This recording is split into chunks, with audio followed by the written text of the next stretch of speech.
Muito bem. Bíblias abertas, Provérbios capítulo 18, verso 24. Tema de hoje, amizade. Hoje não tem firula, é só amizade mesmo. Porque eu quero conversar sobre essa coisa muito importante, esse tipo de relacionamento tão importante, que é para além da irmandade e diferente do casamento ou do relacionamento conjugal. Mas que a Bíblia destaca, dá importância, apresenta uma realidade redimida para que nós vivamos em plenitude aquilo que Jesus ofereceu para nós na cruz. Porque, como temos repetido aqui, quando Jesus morreu na cruz, Ele não só nos livrou do inferno, como também redimiu a nossa vida. E por isso não precisamos mais andar debaixo de um jugo de condenação, debaixo da maldição do pecado. Redenção significa restauração ao estado primeiro. É quando você restaura algo que se perdeu, algo que foi contaminado, condenado, perdido ao longo do caminho por algum fator interno ou externo. Isso é uma redenção, é você voltar ao lugar de origem, é você voltar à originalidade daquilo que foi proposto para nós pela palavra de Deus. Vamos falar então sobre esse tema amizade. Negócio bom, mas é o negócio que dá confusão, não é verdade? Vamos lá, vamos ler esse versículo aqui de Provérbios. Está escrito, a minha versão NA pode acompanhar pelo telão se a sua for diferente. Quem tem muitos amigos pode cair em desgraça, mas há amigo mais chegado que um irmão. Feche seus olhos. Vou pedir que de fato você feche seus olhos. Respira fundo aí, por favor, eu quero fazer um exercício com vocês aqui.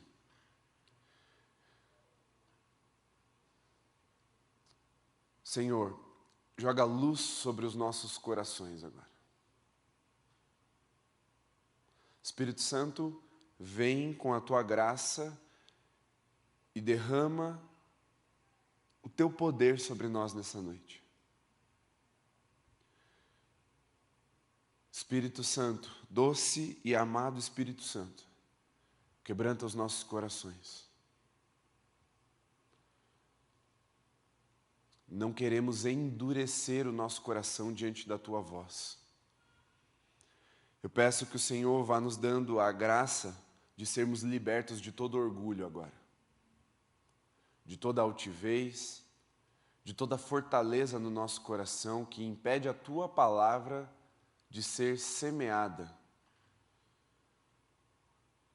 Traz à memória o que precisa ser trazido à tona para ser curado e ministrado nessa noite.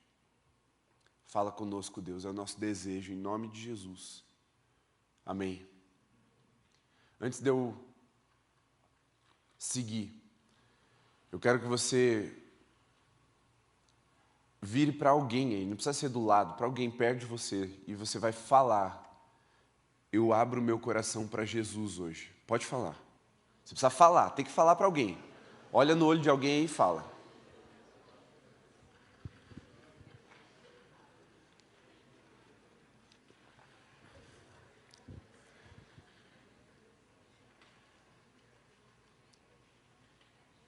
Agora eleve os seus olhos para o monte de onde vem o seu socorro. Fala para Jesus: Jesus, eu abro meu coração para ti. Amém, amém. Vamos lá. Está escrito então que quem tem muitos amigos pode cair em desgraça. Mas há amigo mais chegado que um irmão.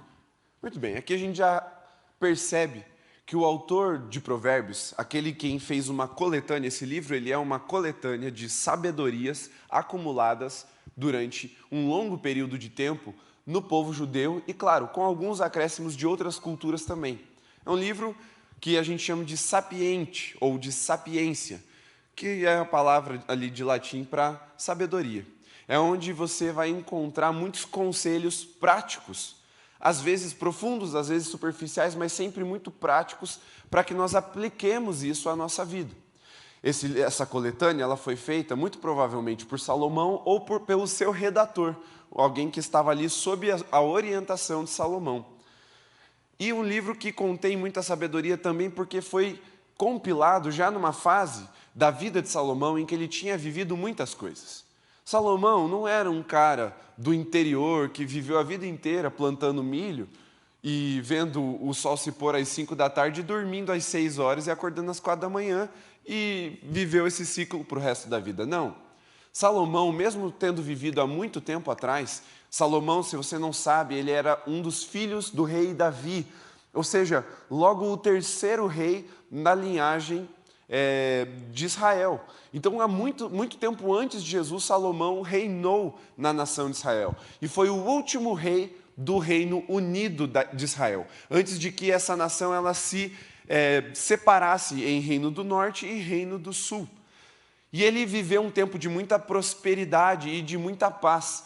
Ele era um tipo de rei muito diferente do seu pai Davi. Então, mesmo que você não seja crente, nunca tenha ouvido uma pregação, talvez você já tenha ouvido algumas histórias sobre Davi, como, por exemplo, Davi matou Golias, era um gigante do povo filisteu, um povo inimigo de Israel. E Davi era um homem de guerra, ele tinha as suas mãos adestradas para a batalha, um homem feroz, muito capacitado por Deus para vencer batalhas, um homem corajoso.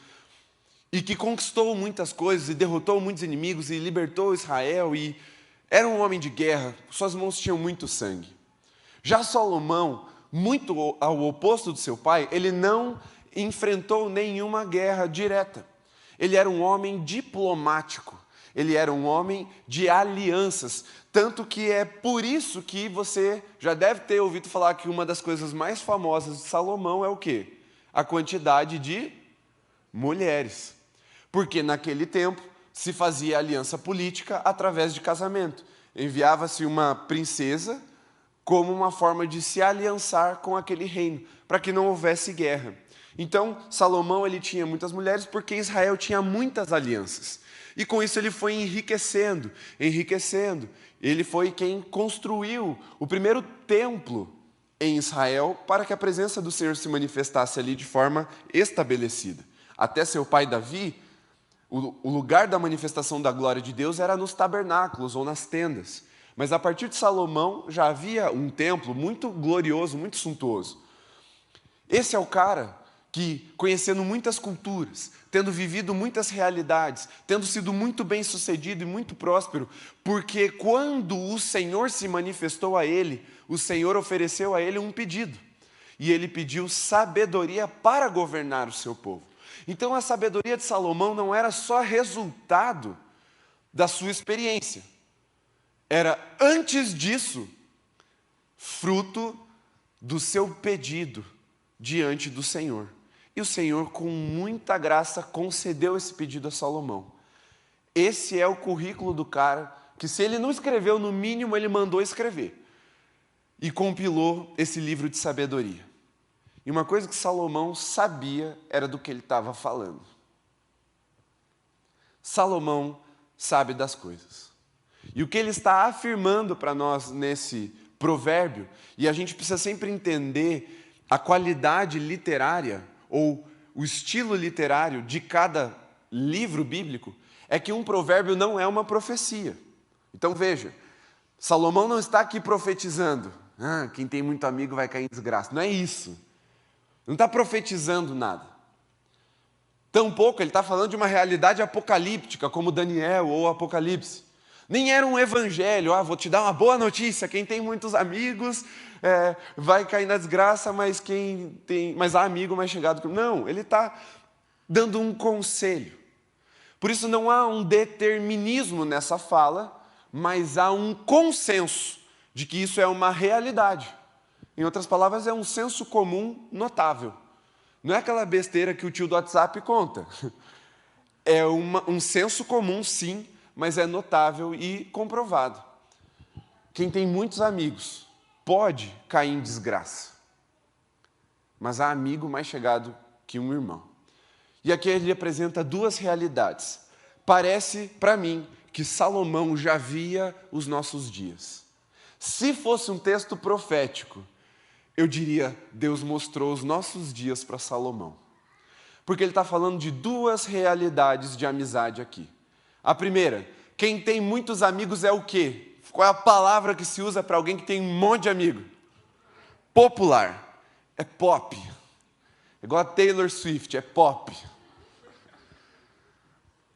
A pessoa tem um monte de amigos em todas as turmas da escola. Ela passa dando tchau assim, tal, para todos os lados. Beleza e tal.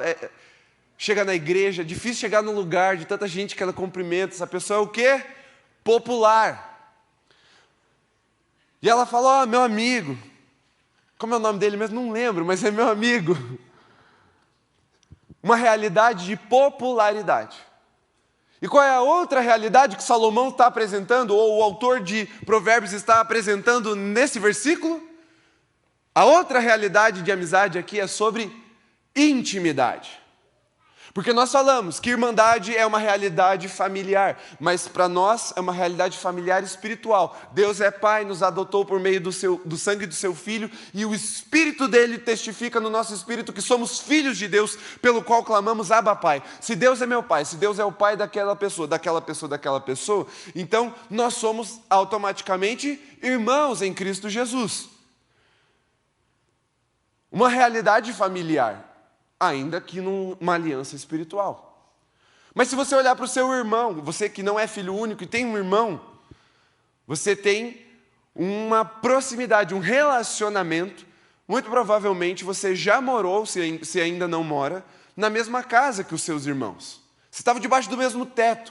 Havia uma proximidade. E o que Salomão está dizendo aqui é que há um nível de intimidade que é mais chegado do que quem normalmente mora na tua casa. Seja a casa espiritual, seja na tua casa. Onde você dorme, toma banho, escova o dente, faz cocô. Lá. Há um nível mais íntimo de amizade. E se você percebeu, Salomão colocou essas duas coisas em oposição. Porque aparentemente, ter muitos amigos parece uma virtude. Mas a realidade é de que quem tem muitos amigos pode cair na desgraça. Vamos ao nosso tempo. Quem aqui é da época do Orkut? Levanta a mão e se denuncia. Pode baixar. Pode baixar. Na minha época, volta. Não, opa, parou. Volta para cá. Na minha época,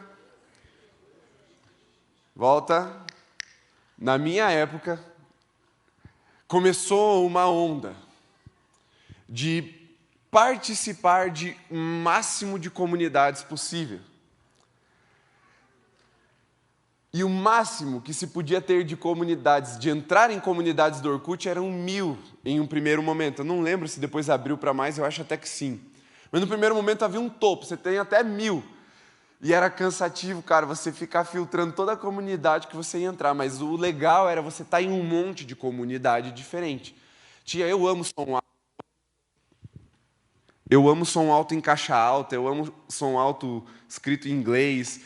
Era cada comunidade nada a ver. Aí eu amo meu amigo é um orelhudo. Cara, tinha várias comunidades. Porque o importante era você entrar em um monte, porque quando alguém entrasse no seu perfil do Orkut... Cara, deixa eu fazer outra pergunta antes de continuar. Quem aqui não faz a menor ideia do que é um Orkut? Levanta a mão, por favor. Pode levantar, não tem problema, sem vergonha, pode levantar. Perdão, gente, esqueci de explicar para vocês. Vamos lá. Orkut é o primeiro Instagram. É a primeira rede social que viralizou, não, eu nem usava esse termo na época, a primeira rede social que bombou aqui no Brasil. Orkut, tá?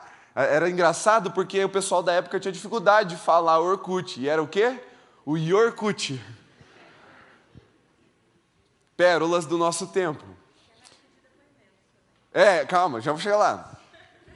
E tinha lá esse excesso de comunidade. E eu tinha lá umas 30, 35 comunidades e eu via algumas pessoas assim que tinham muitas mais comunidades, perto de 1.000 ou 1.000 comunidades. Eu falava, cara, eu preciso melhorar essa minha página, esse perfil. E aí eu procurando comunidade, nada a ver para eu entrar, para eu ter lá as 1.000 comunidades e ostentar aquilo. Mas tinha uma outra coisa. Existia um tipo de classificação para você votar na página ou no perfil da pessoa no Orkut. Uma era com estrelinha, sou fã, você tinha lá de 1 a 5. Tinha uma outra que era um quadradinho, eu não lembro o que era os cubinhos azul assim. Era o quê? Eram gelos. Não, tudo bem, mas o que era a descrição eu não lembro. Legal. Confiável, muito bem. Então, sou fã, confiável, e a outra era os coraçãozinhos. E aí era onde a galera se preocupava mais. Então, qualquer pessoa da sua amizade, que você tinha aceitado lá o convite de amizade, poderia ir lá na sua página de perfil e fazer o quê? Te dar uma nota nesses 3 aspectos. Qualquer pessoa. Você pode nunca ter conhecido ela. Você pode nunca ter visto ela frente a frente, mas qualquer pessoa estava lá para dar uma nota ou um julgamento sobre o seu caráter e até sobre a sua beleza. E a gente se preocupava com aquilo. Meu Deus, como é que as pessoas estão me vendo? Aí o coraçãozinho começava a baixar, você tinha que o quê? Trocar foto de perfil. Muitos amigos. Começou naquela época. E aí, claro, veio esse fervo. Quanto mais amigo, mais top. E algumas pessoas tinham tantos amigos no Orkut que começaram a vender o seu perfil. Para que aquelas pessoas que são mais impopulares ou não tinham muita estratégia de rede social, comprasse e tivesse ali aquilo para ficar mexendo ali, se relacionando com as pessoas.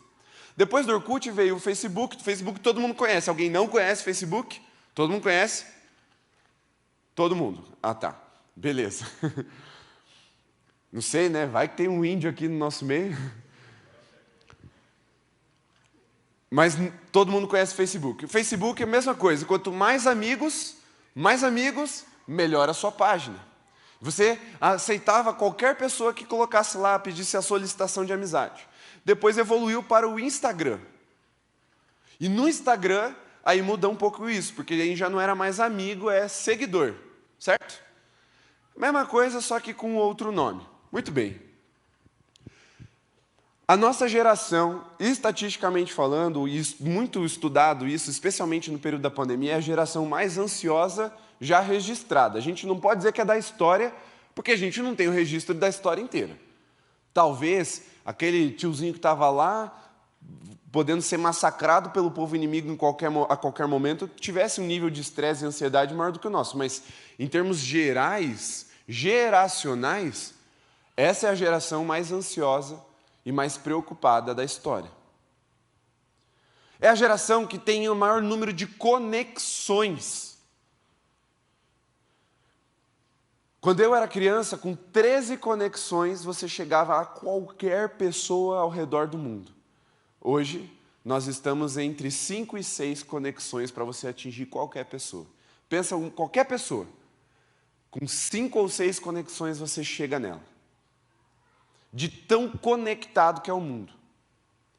Só que, ao mesmo tempo, nós temos a geração mais solitária, mais ansiosa, mais angustiada que nós temos registro. Por que que isso está acontecendo? Já dizia o sábio, quem tem muitos amigos pode cair em desgraça. Salomão acertou.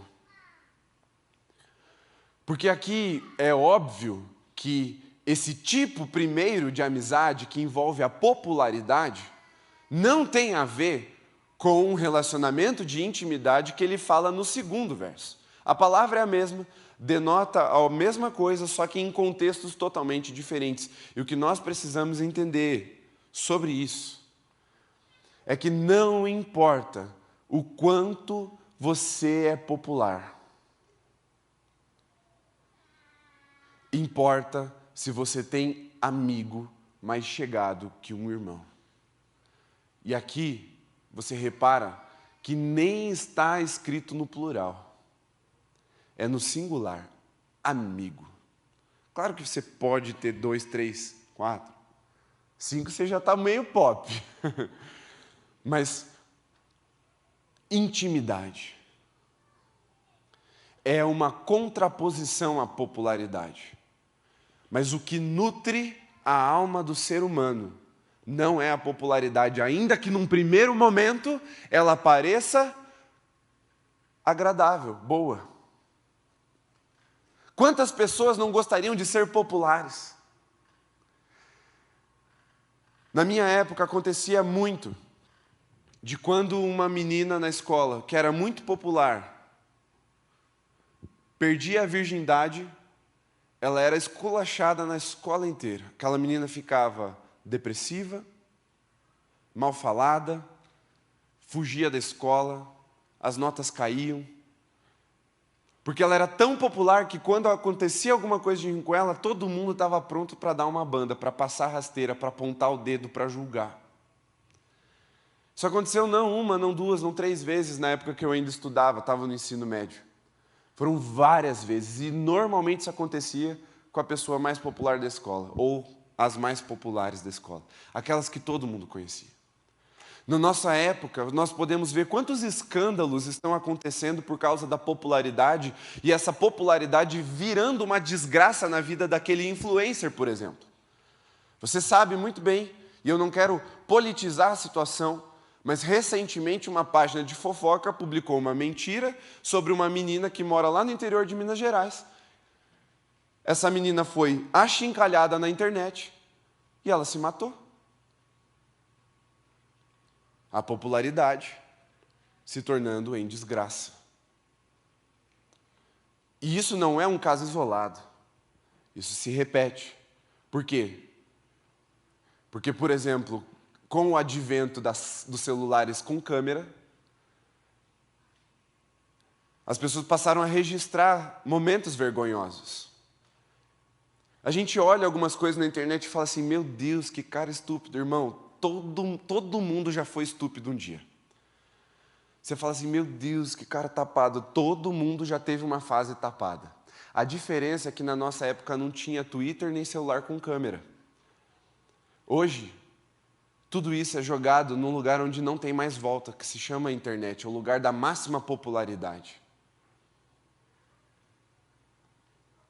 Qualquer pessoa, do dia para a noite, pode ficar popular, famoso, se tornar um influencer. E num primeiro momento, como eu disse, parece algo bom. Mas se não cuidar, logo depois isso se torna uma desgraça. Porque na internet ninguém tem rosto, ninguém tem medo. Os haters se proliferam com uma facilidade, as pessoas destilam o seu ódio, destilam sua raiva, as suas frustrações, projetando isso nas pessoas que normalmente estão no lugar de popularidade. E aí aquilo que num começo é bom, agradável, parece até frutífero, depois se torna a desgraça da vida da pessoa. Isso acontece em todos os níveis. É por isso que nós precisamos aprender, como geração, a nos relacionarmos de verdade e não por detrás de uma imagem que nós montamos. Nós precisamos aprender a nos importar de novo com a opinião de quem está dentro de casa. Adolescente, jovem, preste bem atenção. O que os seus pais pensam sobre você é mais e muito mais importante do que os comentários, as curtidas, ou se você é velho igual eu, os depoimentos do Orkut. Importa mais quem está dentro de casa. E quando eu falo dentro de casa agora, não é só na sua casa, mas aqui, a sua casa espiritual, essa casa de oração. Importa mais do que aqueles que não te conhecem, não se importam com você e não dão a mínima para você. Que no primeiro erro, na primeira estupidez que você postar, vão te tratar com frieza, com maldade. Por quê? Porque a popularidade pode levar a desgraça. Então, quando nós falamos de um lugar de redenção para a amizade, a primeira coisa que Jesus quer redimir é nos tirar da ilusão da popularidade e nos conduzir à realidade da intimidade. Há amigo mais chegado que irmão. Talvez você seja um bom amigo ou o melhor amigo do seu irmão. E aí ele seja esse amigo mais chegado que ele mesmo. Mas se você tem essa experiência de ter amigos mais chegados do que irmão, ou mais chegado do que irmão, você sabe muito bem do que eu estou falando. É com ele que você vai compartilhar as dores do seu coração sem se sentir julgado, sem se sentir mal, sem se sentir sob o risco de ser esculachado, de ser odiado ou de ser envergonhado. O lugar da intimidade é o lugar da segurança. E deixa eu te dizer, sim, Jesus é o nosso melhor amigo, mas nós não podemos tornar isso algo puramente animista, místico, e falar assim, não, meu melhor amigo é Jesus e pronto, não preciso de mais ninguém. Não, nós só dependemos de Jesus, mas nós podemos contar e devemos contar com alguém no nível de intimidade, porque o nosso coração é relacional. A nossa identidade é de corpo, nosso estado espiritual é de família de Deus. Nós fomos criados para correspondermos uns aos outros, para termos com quem olhar no olho e nos sentirmos seguros também. Porque nós não temos só um espírito, ou como já ensinei para vocês, alguns dizem erradamente, somos um espírito, temos uma alma que habita um corpo. Mentira! Nós somos corpo, somos alma, somos espírito, somos as três coisas ao mesmo tempo. Não podemos dizer, não, meu espiritual está bem, eu só estou profundamente destruído porque eu estou isolado, porque eu não tenho amigo, porque... Não! Há uma completude. E se Cristo estabeleceu uma família para nós aqui na terra, e Ele estabeleceu a igreja como o seu corpo, muitas vezes é por meio desse corpo que Cristo vai ser o seu melhor amigo. Por isso que não dá para ser crente sozinho. Porque a Bíblia já falou também que é melhor serem dois do que um, porque quando um cai, o outro levanta. E a Bíblia também fala que o cordão de 3 dobras não se rompe com facilidade. Quando você tem intimidade, quando você tem um amigo mais chegado que um irmão, a chance de você conhecer Jesus, muito mais do que você conheceria sozinho, é enorme. E eu não estou dizendo que Jesus não pode se revelar de forma sobrenatural e graciosa e extraordinária, sem contar com ninguém. Claro que Ele pode, Ele é Deus, Ele é soberano, mas o ponto é que Ele escolheu se revelar por meio da igreja, o seu corpo. E ainda que numa realidade total do corpo de Cristo, na irmandade nós não precisamos de afinidade, como eu usei o exemplo para vocês, nem o dedo da mão tem muita afinidade com o dedo do pé. E se você acha que não, é só você trocar eles de lugar e imaginar como ficaria bonito. Existem pontos do corpo de Cristo que você não precisa ter afinidade, mas é teu irmão, é corpo com você. Agora, existem pontos de conexão no corpo de Cristo que são ligados por uma similaridade, se não uma igualdade. E o nome disso é afinidade. Você pode ser o mais esquisito desse lugar. Tem alguém quase tão esquisito quanto você, para você ser amigo. E aí vocês são o normal e o resto é esquisito, não tem problema. Porque o Lewis, ele escreveu que uma das coisas mais poderosas para gerar uma amizade é quando uma pessoa olha para outra e fala, sério? Você também? Nosso olho brilha, não é verdade? Quando você conversa com alguém, a pessoa fala, nossa, cara, eu também, não sei o que dizer. Olha só, Eu não estou sozinho. Há correspondência, intimidade, proximidade de coração. Amigo mais chegado que irmão.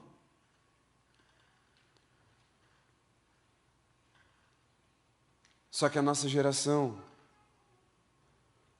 sofreu de um mal chamado pandemia por quase longos 3 anos, em que nós batemos e repetimos e insistimos na tecla do isolamento ou distanciamento. O que a gente chamava? Vocês lembram da palavra? Social. O que não deveria ter acontecido social. O distanciamento deveria ser unicamente físico. Porque o vírus não passa pela sociabilização, ele passa pela aproximação física. Só que isso foi martelando e as pessoas foram se isolando, não só fisicamente nas suas casas, mas no seu coração, na sua postura, na sua mentalidade.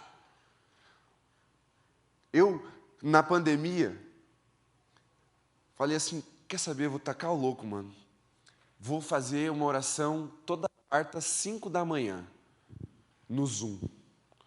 E comecei a mandar para os meus... Quem aqui? O Almir estava, eu lembro que estava, acho que o Dueso, o Rolim, José. Tinha uns caras aí que falaram, mano, vamos. Era um monte de zumbi olhando para a tela. Mas a gente estava ali compartilhando as nossas realidades e orando uns pelos outros. Porque eu falei, eu não vou estar junto com eles, mas eu não vou ficar sozinho e não vou deixar ninguém sozinho. Mas nós aprendemos que a gente tinha que se distanciar, porque o outro era uma ameaça. A proximidade, a intimidade era uma ameaça. Olha o poder de uma comunicação mal feita. E as sequelas nós estamos lidando até hoje. Quero reiterar, não sou contra o distanciamento físico, eu fiz o distanciamento físico e concordava com o distanciamento físico e acho que ele deveria ter sido feito, só que a propaganda estava errada. A linguagem, a comunicação estava errada. Isso gerou uma mentalidade durante anos de que nós deveríamos nos afastar. E quando nos afastamos, muitos nunca conseguiram voltar. E eu não estou falando de voltar a vir para a igreja e sentar do lado de alguém, mas de lembrar que essa pessoa do seu lado não é só um saco de carne e osso, com os pelos saindo da cabeça, outros embaixo do nariz, né, Gui? Não. Tem um ser humano ali para eu me conectar, para eu me relacionar. Então, enquanto que Jesus quer nos redimir de pensarmos que a popularidade é o ápice da amizade, nós nos lembrarmos que o ápice da amizade é a intimidade. E, em segundo lugar, é voltarmos a nos relacionar com proximidade de coração. Trazer as pessoas para a nossa vida. E vivermos a vida do outro também. Por que a Laura convidou um monte de gente para a formatura dela? Cara, a formatura é chato, velho. É ruim. É chato, mas por que as pessoas vão? Se é tudo igual há 200 anos nas universidades, e por que a gente vai? Porque a gente quer compartilhar de um momento da vida da Laura que é único para ela. Para quem vai e fica lá sentado, vendo 200 nomes passar antes de chegar a Laura, não tanto faz. Mas na hora que a Laura vai lá, seus 15 minutos de glória sob os holofotes, recebendo um canudo, aí grita, uhul e tal, compartilhou de um momento da vida. E qual é o nosso maior exemplo de redenção das relações? Quem é o nosso maior exemplo? É Jesus. E o que é que Jesus fez com os seus discípulos? Ele estava andando ali pela Galileia, por Nazaré, pela Judéia. E ele passava e via uma multidão seguindo ele porque ele começou a realizar milagres. Mas ele chegava em uns, e especificamente em 12, ele trazia o cara para perto, falava assim, cara, me segue. E ele trouxe esses 12 para o quê? Para convivência. para viver 3 anos ao lado dele. Não é para aprender ministério. Não é para ir na igreja. Não é para ajudar a recolher oferta, nem para entregar os pão e os peixes multiplicados. Não! Ele chamou os discípulos para andarem do lado dele. E desses 12 discípulos, Jesus era pop. 12 amigos, mas ele tinha 3 que eram mais chegados. E desses 3 tinha um que era ainda mais chegado. Se você está acostumado com a história bíblica, você sabe que esse apóstolo se chama João. Provavelmente, ele era o mais novo dos 12. Ele devia ter entre 13 e 16 anos quando Jesus chamou ele para caminhar junto. E esse era o discípulo que, quando vai escrever o evangelho e narra, fala assim, ó, esse é o discípulo amado. Filha, você rasgou, mas não pode falar alto. Esse era o discípulo amado. E ele fala que deitava a cabeça no peito de Jesus. É aquele amigo que abraça. Eu imagino que Jesus devia ser tipo do tamanho do Igor. João devia ser do tamanho do Igor, assim. Jesus pegava ele assim no colo.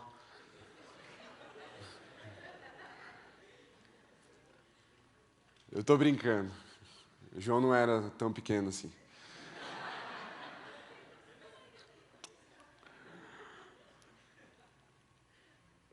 Mas eles tinham essa intimidade. E aí eu queria que você abrisse sua Bíblia em mais um versículo, no Evangelho de João, capítulo 15, versos 12, 13 e 14. Abre lá. João é o 4º livro do Novo Testamento. E ele escreve essas palavras: o meu mandamento é este, que vocês amem uns aos outros, assim como eu os amei. Eu queria que você prestasse muita atenção agora. Ninguém tem amor maior do que este, de alguém dar a própria vida pelos seus amigos. Ninguém tem amor maior do que esse, do que dar a própria vida pelos seus amigos. Porque esse foi o amor de Jesus em nosso favor. Foi o amor sacrificial que nos redimiu. E quando ele faz isso, ele abre um caminho, ele se torna o caminho. E que quando nós trilhamos o caminho, Jesus Cristo, seguindo os seus passos, nós podemos, como ele, amar uns aos outros com esse amor maior. É amar mais do que você ama os irmãos da igreja. É amar ao ponto de você dar a vida por alguém.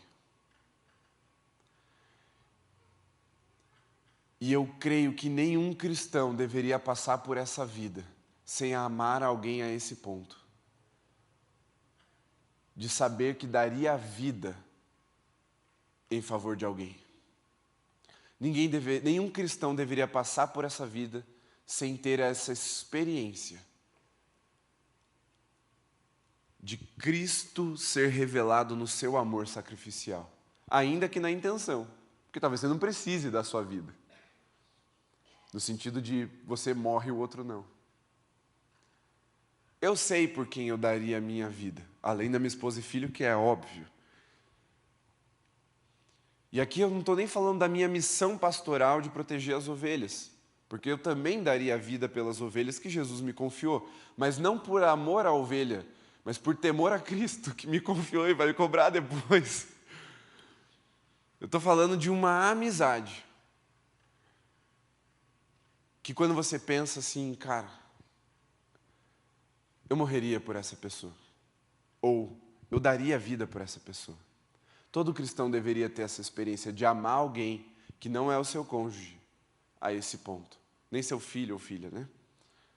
A esse ponto. Porque Cristo nos amou dessa forma. E esse é o ápice da redenção. É amar alguém como Cristo me amou. Só que tem uma coisa importante aqui. Dar a vida. A primeira interpretação óbvia é o quê? Morrer no lugar. Mas tem algo mais importante do que morrer no lugar. Tem o viver ao lado de. É o dar a minha vida para ela ser compartilhada com alguém. E por que a gente não compartilha se isso é algo tão bom, se esse é o ápice da redenção da amizade? Porque diferentemente de Jesus, todas as outras pessoas pecaram.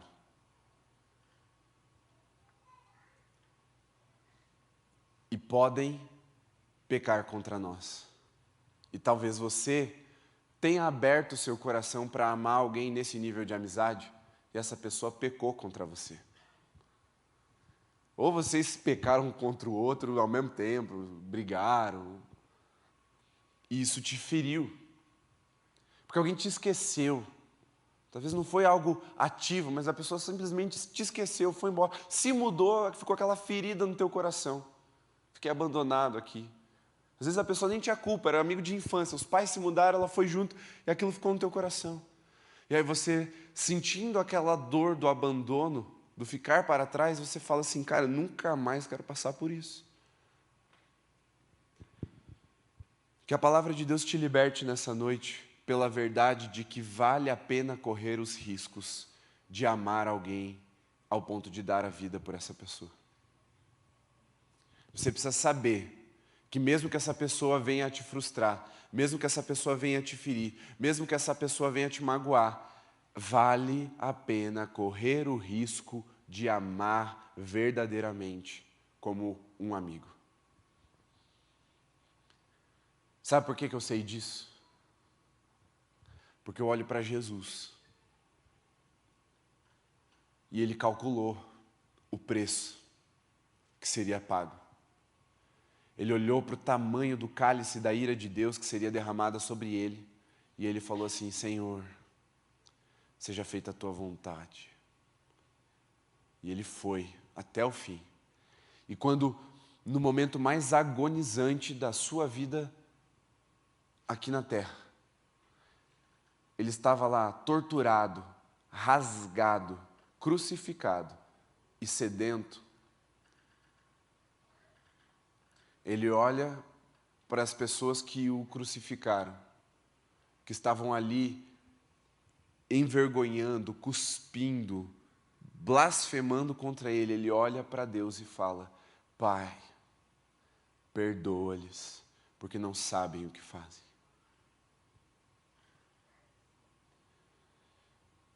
Talvez você não vive mais essa amizade como você já viveu, porque você está ferido e ainda não perdoou.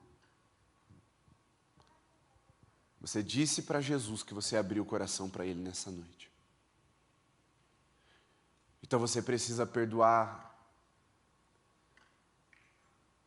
para que você seja liberto dessa mágoa e dessa estagnação relacional. Para que você saia desse isolamento emocional. Para que você saia desse lugar de maldição causada por essa mágoa cultivada aí no seu coração, na sua história. Ou se você nunca viveu, ao se aproximar de Jesus, Ele vai te apresentar aos amigos dele. Só que entenda uma coisa. Isso não significa que as pessoas ainda não podem, que mesmo ela sendo de Jesus, ela não vai errar com você. Que ela não vai frustrar você. Sabe por quê? Porque nós não nos relacionamos com os nossos amigos por dependência. O único do qual, ou de quem nós dependemos é Jesus. Todas as nossas outras amizades precisam ser de um amor voluntário e não obrigatório. Você não pode colocar sobre o outro a responsabilidade de te agradar, de suprir as suas expectativas, suprir as suas necessidades emocionais, ainda que Cristo, por meio dessa pessoa, muitas vezes vá fazer isso. Mas isso não te dá o direito de cobrar essa pessoa por isso. Muitos relacionamentos de amizade são destruídos por causa das altas cargas depositadas sobre o ombro do outro. Seja um amigo e não uma carga. E o que eu vejo na nossa geração, que mais contamina, destrói, estraga as amizades, é esse excesso de dependência emocional do outro. 3 psicólogas balançaram a cabeça assim, então eu estou muito convicto agora. Muito bom. Obrigado, meninas.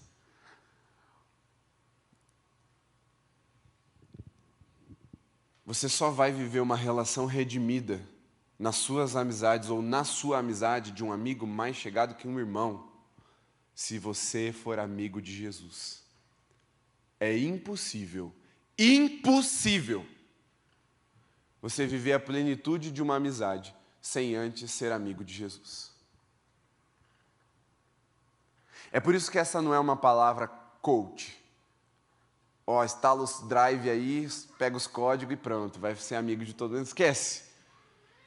É relacional. Você tem que ir até Jesus. Porque a gente está falando de redenção, não de conquista.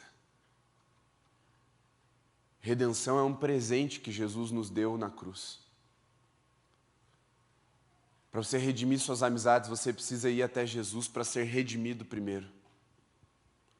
É só em Cristo Jesus que você deposita as suas ansiedades e as suas demandas emocionais. Está escrito. Tem que ser conhecido diante de Jesus e não depositado sobre os ombros do outro. A melhor amizade é aquela que você é livre para abrir o coração, sabendo que depois de você ter chorado, derramado catarro na blusa, teu amigo vai olhar para você, vai soltar um arroto, porque ele é tão livre na tua presença, e falar assim, pesado, né, mano?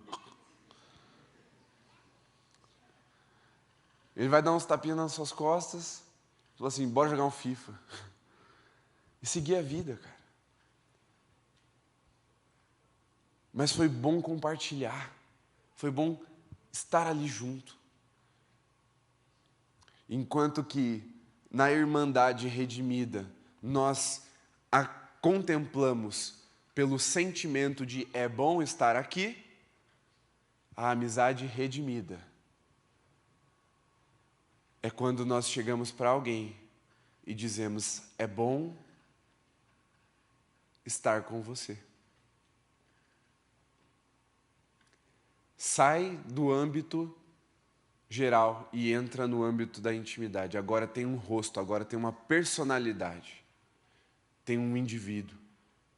Tem um ser humano ali. E você olha e fala, é bom estar com você.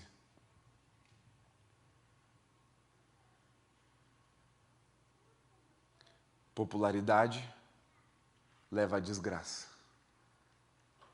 Especialmente quando ela nos ilude ao ponto de pensarmos que podemos deixar para trás aqueles amigos de verdade. Esses são os piores. O cara que vira jogador de futebol rapidinho assim, fica famoso e esquece dos amigos, sabe esse cara? Esse cara é o cara que quando está com 30 anos de idade, está dominado pela cachaça, está sendo rejeitado pelos clubes e não tem para quem voltar. Porque todos os relacionamentos de alguém que é popular são superficiais, de interesse. As pessoas querem se aproveitar da sua fama, do seu dinheiro, do seu sucesso, da sua influência. E isso em todos os níveis. Você não precisa ser um jogador de futebol caro, não. Você pode ser o perna de pau, mas se você é famoso, se você tem influência em algum âmbito, você desconfia. Você só sabe os que são de verdade Porque é aqueles que viram o seu pior lado, viram o seu pior momento e não saíram dali. É esse nível de amizade que você precisa ter. De que você vai chegar para ele e vai confessar o seu pecado. E ao invés dele usar isso para te humilhar, redimir,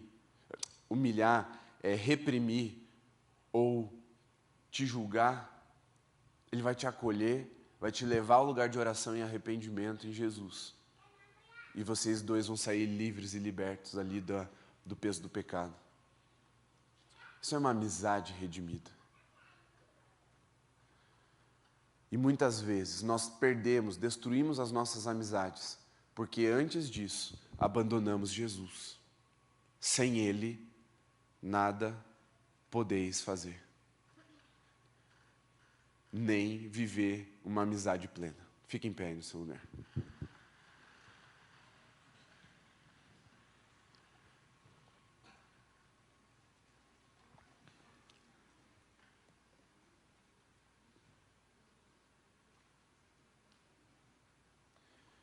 Enquanto que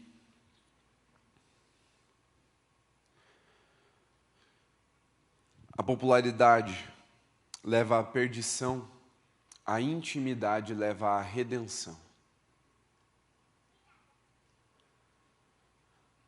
Mas eu quero começar. E hoje eu vou fazer apelo, então, por favor, preste bastante atenção. Você disse para Jesus que ia deixar ele entrar. Você disse que não ia endurecer o seu coração, não disse? Amém? Então você precisa deixar o seu orgulho de lado agora. Se você tem essa estrutura de fortaleza no seu coração, que é uma rejeição, é uma mágoa, é uma ferida de algum amigo, que te doeu, e por causa disso você não consegue mais se relacionar nesse nível de intimidade, você já se frustrou, ai, cansei, não suporto gente. Você precisa de cura nessa noite. E você só vai curar uma ferida que está escondida se primeiro você tirar as bandagens que você colocou por cima dessa ferida sem limpar ela antes.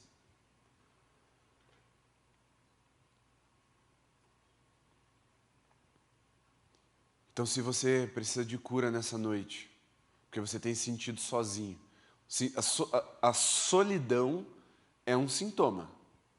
Você não está discernindo isso na sua vida, na sua história.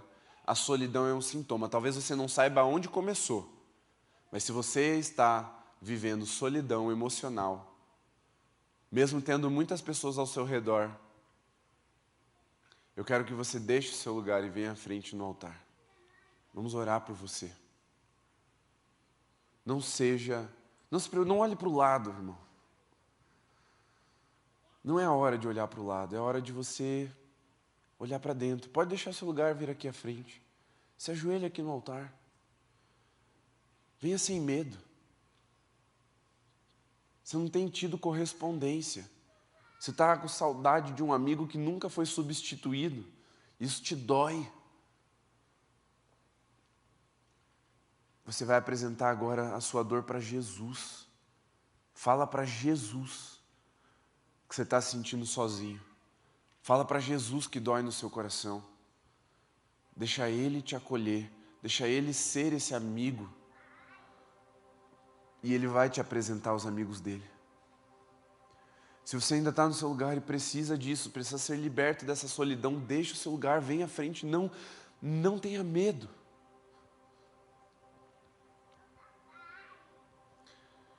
Se você tem uma amizade que precisa ser restaurada, venha até Jesus nesse momento, deixe o seu lugar e se dobre diante de Jesus. Você precisa dele para restaurar essa amizade. Você precisa dele. Porque não é normal viver sozinho. Não é bom que o homem esteja só. Não é o homem macho, é o homem humanidade também. Também não é bom que a mulher esteja só, não é bom que nós estejamos só. Se você tem se sentido sozinho, venha até Jesus. Se você não conhece Jesus, meu irmão, minha irmã, essa é uma noite de se entregar para Ele e experimentar da maior amizade que alguém já experimentou. Porque Jesus literalmente deu a vida em seu lugar. Ele te salvou da condenação do inferno e da morte eterna. Ele te restaurou, te justificou por meio do seu sangue precioso.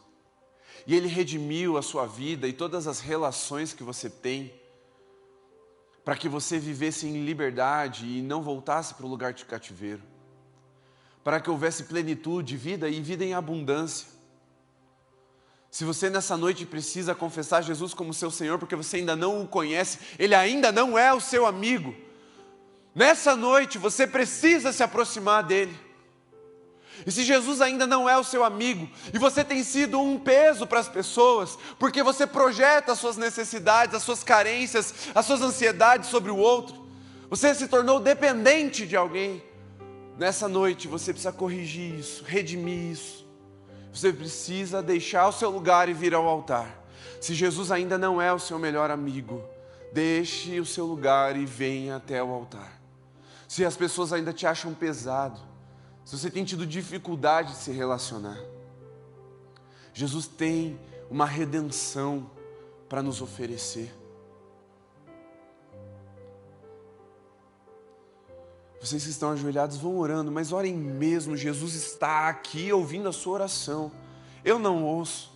Talvez a pessoa do seu lado também não vai ouvir, mas você precisa orar para que Jesus ouça a sua oração. Ele veja o seu coração quebrantado. Se você que está em casa nos acompanhando e você está aí sozinho há tempos, especialmente você que é de uma geração acima da minha, talvez você tenha chegado nos seus 40, 50, 60 anos de idade sem amigos, pessoas que dividem a mesa com você, pessoas que dividem a história com você.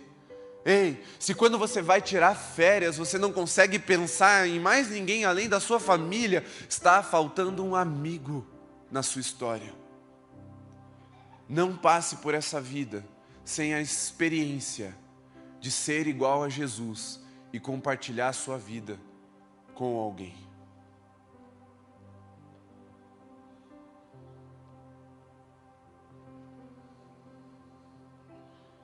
Eu vou pedir que, se você tem algo a derramar no seu coração, na vida de alguém, deixe seu lugar e venha com alguém. Eu queria que todos os que estão ajoelhados estivessem com uma pessoa orando por ela.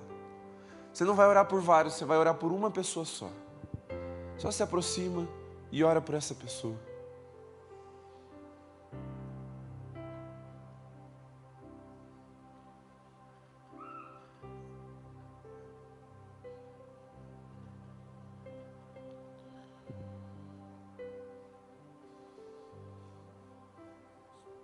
Você que está no seu lugar, você pode estender as mãos e interceder?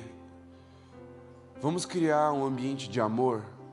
Vamos juntos nesse ambiente de amor. Você pode erguer suas mãos. Concentre-se nas pessoas que estão aqui, feridas, mas que estão sendo curadas agora.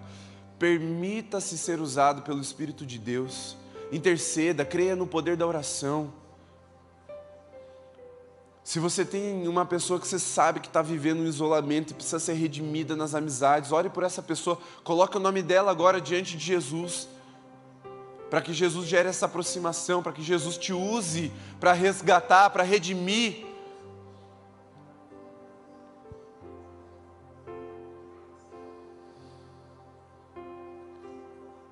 Do inferno eu não tenho medo, porque Jesus já me libertou dessa condenação. Mas o mesmo Jesus que nos deu liberdade, Ele falou: cuidado, não voltem às práticas do passado, porque foi para a liberdade que eu te libertei. Não fique no cativeiro da solidão, não fique no cativeiro da mágoa, do isolamento, não fique no cativeiro da altivez, do orgulho de achar que dá para passar por essa vida sozinho. Não! A vida do crente é uma guerra, sim, mas como eu já citei, mais importante do que a guerra é com quem você está nas trincheiras. Porque é essas pessoas que vão com você para o céu. São essas pessoas que você vai reconhecer na eternidade. Eu queria que todos permanecessem com esses que estão de joelhos dobrados. Se você ainda tem um desejo de vir, venha, não tem problema. E alguém vai chegar em você para orar. Vamos gerando esse ambiente de amor. Você pode erguer mais uma vez a sua voz e continuar orando, ministrando amor, falando: Senhor, cura os corações abatidos, liberta os corações isolados, derrama vida, amor. Cara, se você ainda estuda, está na escola, você tem aquele aquele colega da tua sala que vive sozinho, com um capuz tapando o rosto, quieto. Irmão, você precisa no mínimo apresentar Jesus, mas ser como Cristo na vida dessa pessoa. Ore por ele. Se você tem um primo, um irmão, um familiar, você tem um amigo que já está distante, que pode ser redimido, resgatado, coloque o nome dele agora em oração. Nós não fomos criados para vivermos sós. Permita Jesus te usar. As coisas começam na oração, mas elas desaguam numa ação sobrenatural por meio do poder que o Espírito Santo nos dá, mas começa na fé revelada na oração.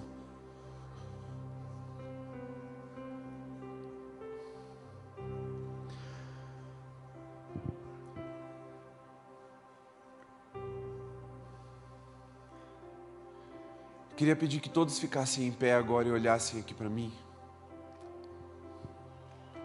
Vamos concluir na oração. Não saiam de perto. Fica todo mundo aí no mesmo lugar, só fique em pé.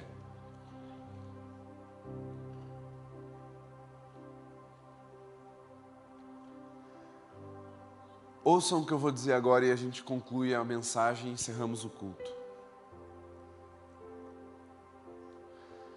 A Bíblia fala muito sobre a ação e a recompensa das ações, e quando nós olhamos para esse texto de Provérbios, a recompensa da popularidade pode ser a perdição, pode ser a desgraça,